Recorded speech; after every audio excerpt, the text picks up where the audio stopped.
People often imagine that being close to royalty meant living in luxury golden halls, silk cushions, endless power. But if tomorrow you woke up as a woman inside the private quarters of Emperor Khalid's palace, it's almost certainly never see your 30th birthday. Behind walls carved with jewels and marble, more than 400 women lived in what looked like paradise, but was actually a prison wrapped in silk. Here, your monthly cycle could become your death sentence. Getting pregnant without official permission meant being sewn alive into leather and thrown into the sea. After every night with the emperor, 12 men would circle you, deciding if you deserved to keep your womb. This was not romance. This was industrial-scale control over women's lives, perfected and disguised as luxury. The empire wanted the world to remember its beautiful palaces, its grand victories, its glittering culture. What they didn't want anyone to know about were the silver trays that carried women's names to their deaths, or the underground rooms where childhood ended forever, or the dark waters that became mass graves. This wasn't random cruelty. It was a carefully built system. Every execution had paperwork. Every disappearance followed protocol. Every woman's fate was calculated like numbers on a ledger. Each evening, as the sun disappeared behind the city of Duran, the palace transformed into a gambling den where the prize was life itself. 400 women, aged between 13 and 25, sat in silent terror, waiting to see if their name would be pulled that night. The ritual was brutally simple. A silver tray was prepared in the emperor's chambers, carrying slips of parchment, each one with a woman's name. He did not even bother to choose for himself. Instead, his eunuchs performed the selection, creating a lottery where winning could mean power, but far more often meant death. The terrifying part, the women had to appear grateful. Any sign of fear, reluctance, or physical impurity led to immediate punishment. They lived in constant dread of their own bodies, praying that their biology would not betray them. And this was only the beginning. What came after the tray was even darker. It was designed not only to control women's lives, but to destroy their spirits. Every night at exactly 8 o'clock, the ritual began. In the golden hall of the women's quarters, hundreds of young women stood in rows, dressed like ornaments on display. Some were as young as 13, others no older than 25. To the outside world, they were treasures of the empire. Inside, they were prisoners waiting for their sentence. The chief eunuch, a man known as Samir Uga, entered with solemn authority. Otto junior eunuchs carried the silver tray, guarded as if it were a royal crown. On that tray sat the pieces of parchment with names written on them, each name representing a life balance between survival and destruction. The path from the emperor's chambers to the women's hall took 12 minutes timed to perfection, as if death itself kept a schedule. On one recorded night, November 15th, a 17-year-old named Layla from the northern provinces was chosen. She had been in the palace for 3 years. When the eunuchs arrived at her chamber, they discovered she was in her monthly cycle. By morning, she was gone. Official records listed her cause of death as sudden illness. The truth was far more merciless. Her body had simply obeyed nature, and for that, she was erased. But the silver tray was only the first step. For the women who were chosen, the nightmare continued in the preparation chambers. There, 12 imperial physicians' men, who were once slaves themselves, stood in a circle, examining the girl and asking one cold question: should the seed be preserved? If the answer was no, her future ended in silence. If yes, she was led toward the emperor's chambers, knowing that if she failed to conceive in time, the question would be asked again, and next time she might not survive it. The numbers were cruel. Out of more than 400 women, barely 10 would ever give birth to a child. The rest waited endlessly, knowing that being ignored was actually the safest fate they could hope for. But the system was not just physical torture, it was psychological warfare. The empire designed it to keep the women divided, competing, and suspicious of one another. They spied on each other's cycles, sabotaged rivals, even celebrated when others disappeared. Instead of uniting, they were turned into accomplices of their own oppression.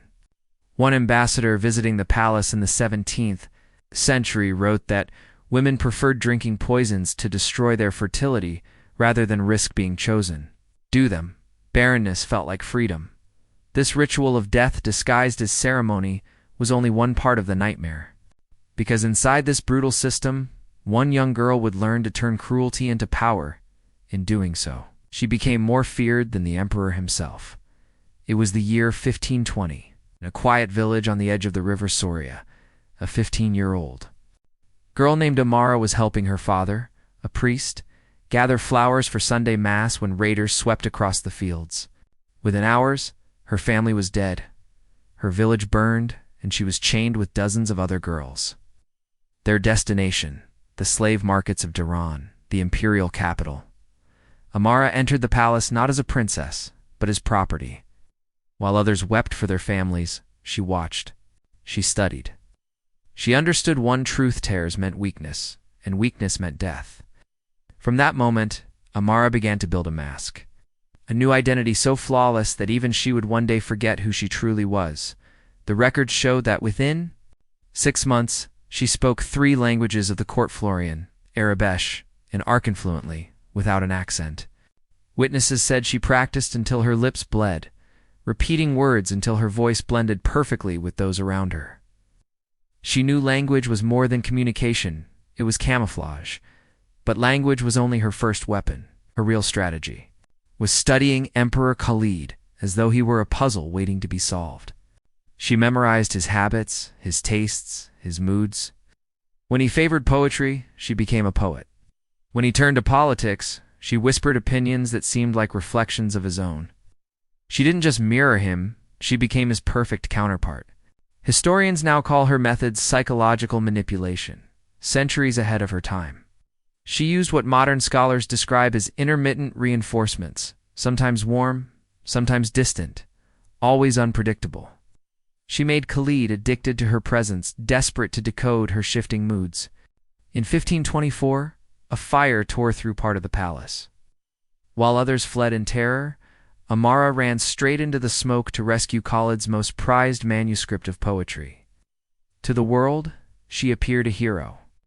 But traces from that night suggest something darker, that the fire had started in a chamber only Amara had access to. If so, she had created the disaster herself, just to become the savior. Her greatest victory came a decade later. For centuries, emperors never married their concubines. It was law, unbroken tradition. But Amara changed that, through letters dripping. With carefully calculated emotion, she convinced Khalid that their bond was sacred, beyond tradition. Against 500 years of precedent, he married her, crowning her not just as consort, but as empress. But survival inside this palace required more than love. It demanded blood. The heir to the throne, Prince Idris, was Khalid's son from another woman. He was strong, popular, and loved by the people, which meant to Amara he was a threat. She spent 3 years planting rumors, forging letters, whispering in ears. She painted Idris not as loyal, but as ambitious, scheming, dangerous. Piece by piece, she reshaped the emperor's mind until paranoia became certainty. In 1553, Khalid ordered his own son strangled. Amara watched from behind a curtain as the boy died, her greatest rival, eliminated by her design. Witnesses say she showed no emotion. Goes by then. Love had become just another weapon. From that day forward, the palace no longer feared the silver tray. They feared the woman who had mastered it. Inside Emperor Khalid's palace, death was not chaos, it was an institution. The empire faced a peculiar problem. Tradition forbade spilling royal blood, and religion demanded clean deaths. Still, they invented their own system of execution, refined over centuries, until murder became as routine as accounting. The palace employed men known as the gardeners. Their official duties sounded harmless, but their real task was pruning the emperor's human garden. They trained not with roses, but with necks. Selected for their strength and silence, they were taught to kill in under 30 seconds. Their weapon was always the same, 3-foot cord of silk, twisted 7 times for strength. Silk was chosen for a reason. It left no blood, no mark, no evidence. The process was so standardized it had quality control. If a strangulation took longer than 45 seconds, the executioner himself was punished for unnecessary cruelty. Death had become a profession with performance reviews, but before the final act came the cruelty of waiting. Women marked for execution were not killed immediately. At sunset, they were informed. At sunrise, they were strangled. That left a single night long enough for terror to sink into their bones. Records tell of women who spent those hours writing desperate letters to families they would never see again. Letters no one was ever meant to read. Then there was the sea punishment. Women who became pregnant without permission were sewn into leather sacks, along with several live cats. The animals thrashing inside ensured the woman couldn't float, couldn't hold her breath, couldn't survive. On moonless nights, a black-painted boat carried them to the center of the Saran Strait. There, the current swept bodies out to the open sea. From 1520 to 1680, over 3,000 women disappeared this way. Fishermen later refused to cast their nets in certain waters, whispering of ghostly voices beneath the waves. Not every punishment involved violence. Some women were sent to the old palisade decaying building outside Daron. It was known as the marble tomb for the living. Women who entered never left, forgotten, silenced. They wandered halls like shadows until death claimed them. Described it as a graveyard where the bodies still breathe. Even executions had budgets. Strangulation cost the palace the equivalent of a good meal. Drowning in the strait cost more boats, sacks, rowers. Banishment was cheapest of all. The empire kept ledgers of death expenses as though they were balancing accounts for trade. The men who carried out these acts were not monsters. They had wives, children, homes. But palace medical records show they were plagued by nightmares, melancholy, and madness. One executioner's private journal, discovered centuries later, contained 400 pages of apologies to his victims' confessions written by a man who could never wash his hands clean. For those who tried to escape, an even darker fate awaited. They were sealed inside palace walls while still alive, transformed into mortar, erased from existence. In 2010, renovations revealed human bones hidden inside those very walls. The palace itself had become a grave. This was not justice. This was erasure, perfected into policy. Beauty and brutality intertwined. Until the same silk that clothed the women became the cord that ended their lives. The empire's hunger for control didn't stop with women. It reached into villages, tearing children from their families in what came to be known as the Gathering. Every 3 to 7 years, imperial officers spread across conquered lands, Serovia, Alvaria, Dramos, and beyond. Their mission wasn't collecting taxes. Their tribute was children. At dawn, soldiers surrounded villages. In the town square, the collector set up his station. Every Christian boy between 8 and 18 had to present himself. Muslim children were exempt, creating a cruel choice for families: convert or lose your sons. The inspection was merciless. Boys were stripped naked in public. Their teeth were checked as if they were horses. Their height measured, their strength tested, their minds questioned. Officials searched for perfection, but quotas had to be filled. If not enough strong boys were found, they lowered the standards. Some years, children as young as 6 were taken. Others as old as 20 were chained with them. Once selected, the boys were branded, marked forever as property of the emperor. Then began what survivors later called the Death March. Chained in groups of 100. They walked hundreds of miles toward Daron. There were no wagons, no horses, no mercy. The journey itself was a test. The weak fell by the roadside, cut loose from the chain, left for their mother's screams. 1 in 5 never survived the walk. A merchant from the west described it. In 1544, a river of children flows toward the capital. Every few miles, the chain grows shorter, for the dead are cut away.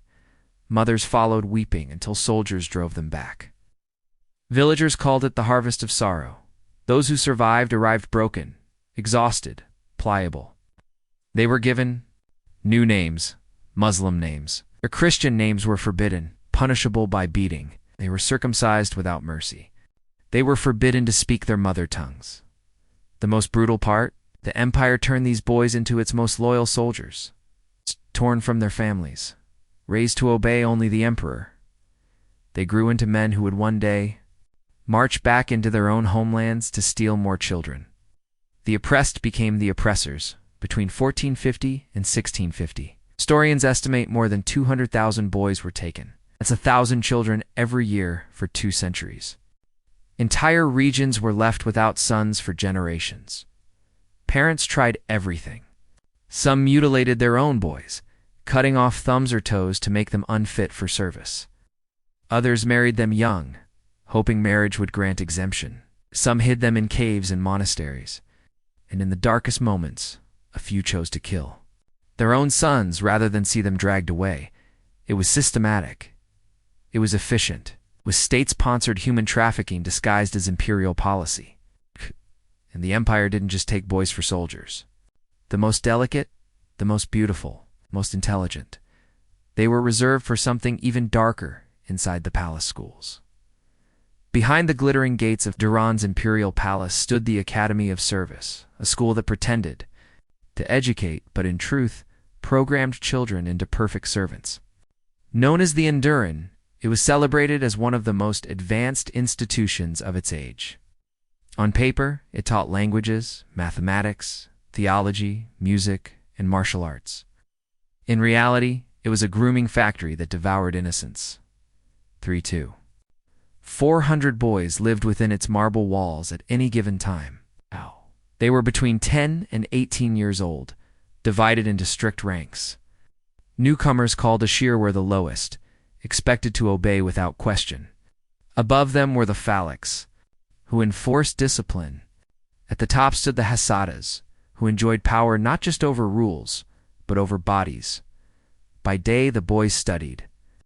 By night, another curriculum began. Survivors later described it as the dark education. Senior students were granted rights over younger ones, rights that went far beyond mentorship. These relationships were registered, taxed, and treated like property contracts. Abuse was renamed as guardianship, violation disguised as instruction. Foreign envoys who witnessed the exhibitions wrote in horror of boys dressed in painted faces and tight garments, rated like entertainers before officials. Visitors bid for favorites. Palace ledgers confirm it. Boys were literally rented out for private tutoring sessions. The palace kept 60% of the fee, and the remaining 40% was saved in an account the boy could only access upon graduation.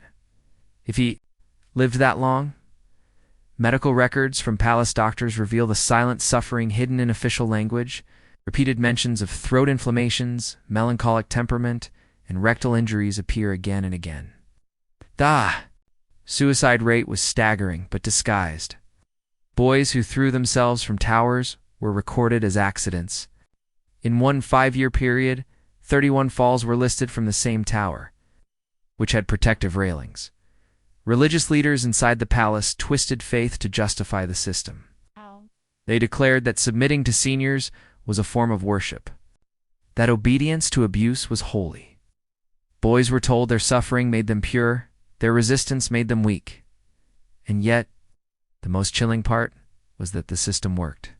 Many of these boys grew into generals, governors, and ministers. They commanded armies, ruled provinces, and built monuments. On the outside, they appeared brilliant. On the inside, they carried scars that never healed.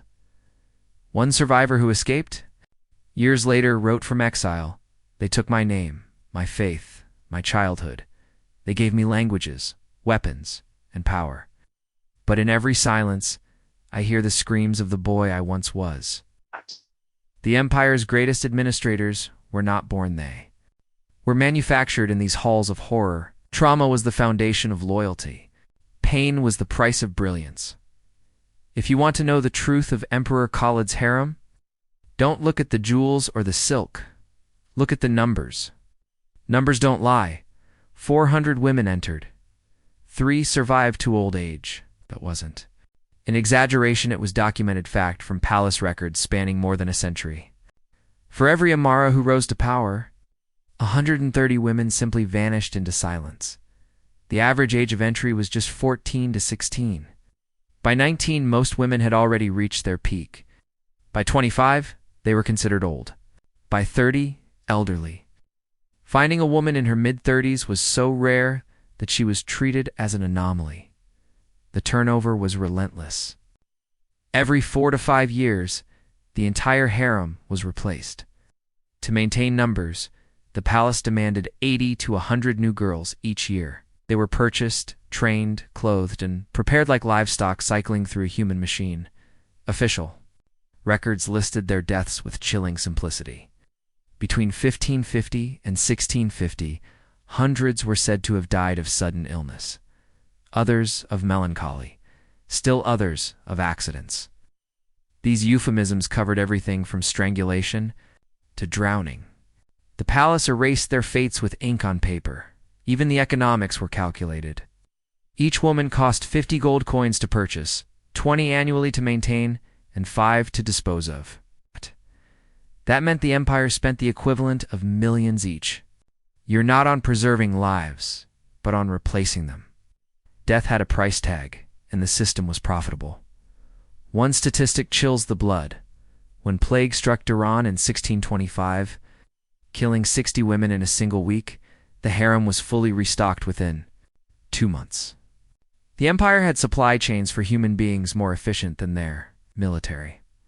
But the most disturbing figure wasn't about death, it was about the living. Of the 400 women, only 10 to 15 would ever share the emperor's bed. The rest spent their youth waiting, forgotten in golden cages. They were fed, clothed, and left to rot in silence. The palace even measured despair. New arrivals broke down for about 6 months. After that, they adapted, they stopped crying, they stopped resisting, they accepted fate. The empire had calculated exactly how long it took to crush a human spirit hand. It built its system around that number. In the end, the harem wasn't just a prison, it was a factory of disappearance, where women became statistics instead of lives. Silk curtains hid a ledger of suffering, and behind every beautiful chamber was a spreadsheet of death.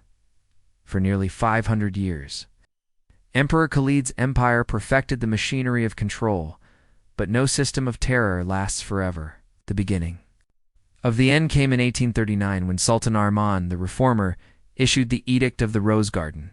Its words promised justice, equality, and an end to slavery. Its reality was watered with centuries of blood. But change did not come peacefully. The palace erupted in defiance. Eunuchs spread rumors that God himself would curse those who freed. Concubines. Clerics were bribed to declare reform sinful. 3 officials who dared to push change were found strangled accidents, according to the records. In truth, it was a warning. The most surprising resistance came from inside the harem itself. Older women, especially the empress mother and senior mistresses, fought reform with ferocity. They had survived by becoming part of the system. Freedom meant losing power. Their loyalty belonged not to the women around them, but to the prison. That had given them status. Survival had turned into complicity. For decades, reform stalled. In 1854, slavery was officially banned except for the emperor's harem. In 1876, a constitution granted human rights except to palace women. Every step forward carved out an exception for the silk prison. It was like ending slavery while leaving one plantation untouched. Real change came only with fire and steel. In 1908, the Young Guard Revolution rose against the old empire. Soldiers stormed the palace, uncovered hidden rooms, secret registers, and stories that even hardened men could barely stomach. By 1909, the harem was dissolved. Women who had entered as children were finally let outside, some for the first time in 50 years, but freedom was not simple. One woman, 60 years old, had been taken at age 12. When soldiers told her she could leave, she begged to stay. The outside world was more terrifying than the prison that had defined her life. Another survivor, Sophia Nur, gave her testimony in 1924. "They tell me I am free. Free to do what? I know 13 ways to please a man I never loved. 4 languages, but have no one to talk to. I can recite poetry, but cannot read a street sign. They gave us education for slavery and called it culture. The empire collapsed, But its victims were left broken, their souls too scarred to enjoy freedom. And while soldiers tore down the walls, the silence of centuries could never be undone. When the empire finally crumbled, its palaces were not destroyed. They were polished, restored, and turned into museums. The very halls where women were strangled and drowned were repackaged as tourist attractions in 1924. The imperial harem of Darren was reopened as the Palace of Wonders Museum. Tourists strolled through gilded chambers, admiring tiled walls and carved arches. Guides spoke of exotic concubines and royal intrigue. The gift shop sold perfumes named Harem Nights and jewelry inspired by palace fashion. The word slavery was nowhere to be found, but the walls could not keep their secrets forever. During renovations, workers uncovered hidden rooms behind false panels. Beneath marble floors, they found human bones. Archaeologists discovered at least 17 separate burial sites within the palace complex. None of these findings were included in official brochures. The bones were quietly reburied. The discoveries downplayed. Even today, the nation struggles with this past. School textbooks describe the harem as part of cultural heritage, focusing on architecture and tradition. Historians who dig too deeply are accused of attacking national pride. Those who call it what it was, systematic slavery and femicide, face threats and hostility. Meanwhile, television and film have painted the harem as romance. In one popular drama, the infamous Amara is portrayed not as a calculating survivor, but as a passionate lover. The silver trays become symbols of choice, the silk cords erased. Audiences swoon over what was, in truth, a machine of horror. In 2010, a mass grave uncovered near the palace revealed remains of nearly 100 young women, most between 15 and 25. Many bore marks of violence, yet the site was quietly covered again, with little public acknowledgement. The past, once more, was buried. The empire's defenders argue that all civilizations had slavery, that judging the past by modern standards is unfair, but the scale here was different. This was not scattered cruelty. This was industrialized disappearance, bureaucratized femicide. It was horror wrapped in silk and marble, refined into a tradition. By turning atrocity into romance, the world has learned to forget. By sanitizing the palace into beauty, the true cost of its splendor is erased. And every tourist taking a smiling photo in those halls unknowingly stands above a graveyard of silenced voices. The empire's palaces are now museums. Tourists take photos where women once awaited strangulation. They admire marble halls fertilized by human remains. Yet the stories of the victims are hidden behind polished tiles and curated silence. But numbers cannot be erased. 400 women entered. 3 survived. For every name recorded, 100 more became ghost vanished from history, erased by bureaucracy. Their lives were reduced to statistics, their deaths filed away like financial accounts. The lesson is not just about the past. It is about human nature. Abuse does not begin as atrocity. It begins as tradition, justified step by step until cruelty becomes culture. When economics outweigh dignity, when religion is twisted into permission, when people are commodified, horror follows. The Palace of Nightmares was not run by monsters. It was run by ordinary people, guards, clerks, eunuchs, mothers, and even the women themselves who adapted to survive, who normalized the unthinkable. That is the most terrifying truth. Given enough time, humans can justify anything. And while the empire is gone, the blueprint remains. Today, human trafficking traps more than 40 million people worldwide. Forced marriage still claims millions of women and children. Our honor killings, child exploitation, and slavery persist in shadows. The forms have changed, but the mindset is the same, seeing humans as property, excusing cruelty through culture, silence, or profit. That is why remembering matters. Forgetting allows repetition. Romanticizing makes abuse invisible.